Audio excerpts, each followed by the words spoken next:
সামনে পরীক্ষা দিয়েছি, আমরা মনে করি শিক্ষা পরীক্ষায় আমরা উত্তীর্ণ হয়েছি। এই জাতির দায়িত্ব, বাংলাদেশের দায়িত্ব, ইসলামী আন্দোলন বাংলাদেশ ইসলামী যুব আন্দোলন বলন করে তারাই কেমন দেশের মানুষের নিরাপত্তা আছে কথা ঠিক কিনা বলবেন। আমরা ক্ষমতায় পেলে কোন যুব সংগঠন কাউকে পাথরে লাগাতে হত্যা করবে না, কোন যুব আন্দোলন কোন ধর্ষণের সাথে জড়িত হবে না, কোন অপকর্মের সাথে জড়িত হবে না। অতএব আগামী দিনে আসুন ইসলামী যুব আন্দোলন পীর সাহেব চন্দ্রাই এবং ইসলামী আন্দোলনের মাধ্যমে বাংলাদেশে একটি সুখী সমৃদ্ধশালী বাংলাদেশ করার জন্য ইসলামী যুব আন্দোলন বাংলাদেশ যে আপনার প্রচেষ্টা চলে যাচ্ছে, আপনাদের সবাইকে সেই সড়কে সাথে হওয়ার আহ্বান জানিয়ে ধন্যবাদ জানিয়ে শেষ করছি। আসসালামু আলাইকুম রহমতুল্লাহ। সংগ্রামী জনতা, ইসলামী যুব আন্দোলন বাংলাদেশ কর্তৃক আয়োজিত আজকে নবম প্রতিষ্ঠাবার্ষিকী যুব জমায়েতের এখন গুরুত্বপূর্ণ বক্তব্য রাখবেন ইসলামী যুব আন্দোলন বাংলাদেশের অ্যাসিস্ট্যান্ট সেক্রেটারি জেনারেল মাওলানা মোহাম্মদ ইলিয়াস হাসান। বক্তব্য রাখবেন মাওলানা মোহাম্মদ ইলিয়াস হাসান।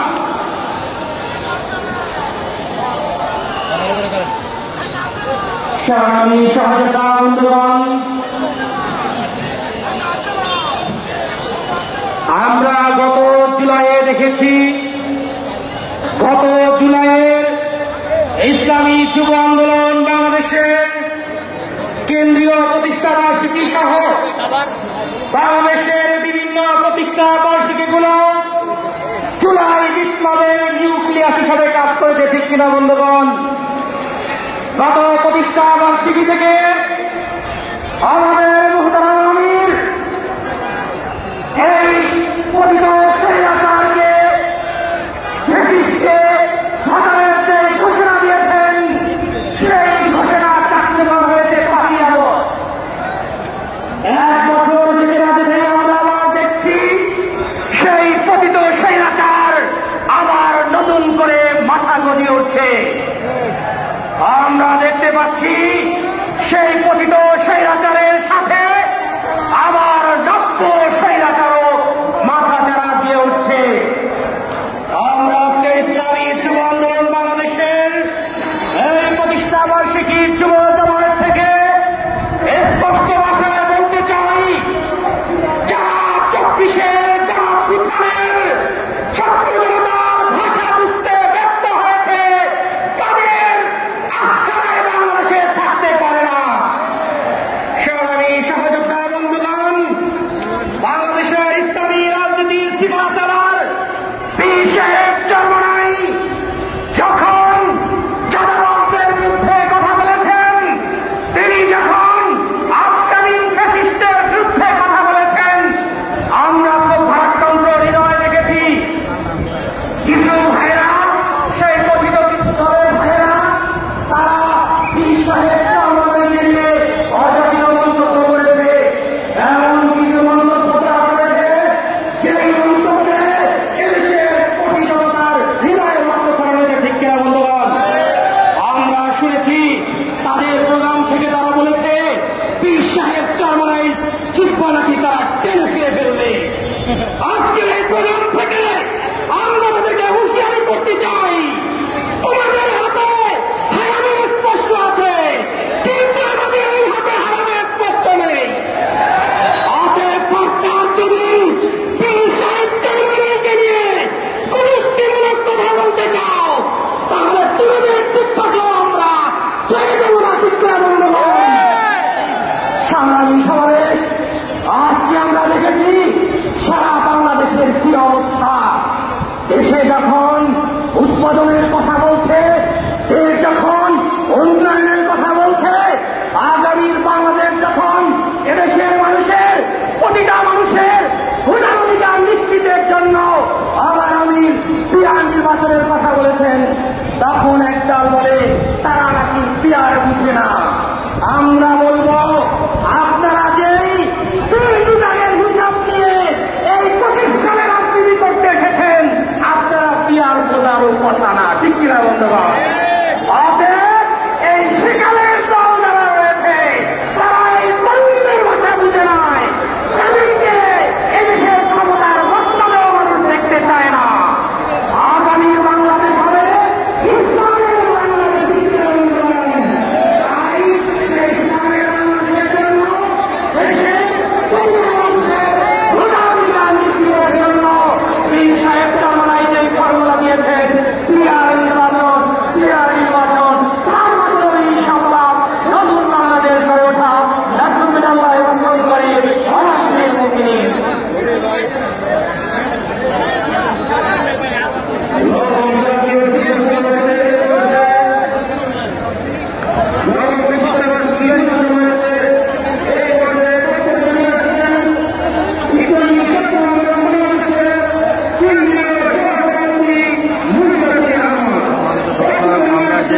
এখন দেখছি এটা হচ্ছে হাউস বিল্ডিং চত্বর থেকে পল্টনের ভিতরের দিকের গলি।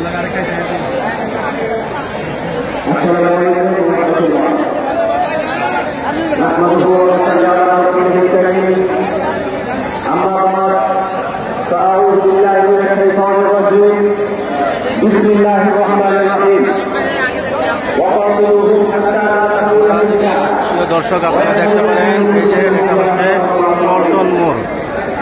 পল্টন মোড় এলাকা ছাড়িয়ে গেছে আজকের এই সমাবেশ। ক্লাবের দিকে গেছে সভাপতি উপস্থিত ইসলামী আন্দোলন বাংলাদেশের কেন্দ্রীয় নেতৃবৃন্দ, যুব আন্দোলন, সহযোগী সংগঠন এবং সর্বস্তরে অরুণ তরুণ যুবক ভাইয়েরা সকলকে ইসলামী ছাত্র আন্দোলন বাংলাদেশ কেন্দ্র কমিটির পক্ষ থেকে আজকের এই যুব জমায়েতে আন্তরিক শুভেচ্ছা এবং মোবারকবাদ জ্ঞাপন করছি। গত বছর ঠিক আজকের দিনগুলোতে আমরা এইখানে দাঁড়িয়ে রাজপথে লড়াই করেছি, সংগ্রাম করেছি।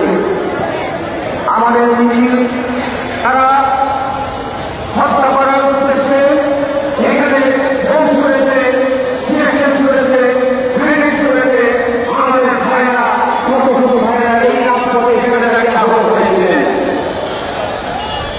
গত বছর সেই রক্তস্নাত রাজপথে শহীদের পর আমরা এই বিজয় ছিনিয়ে নিয়েছিলাম।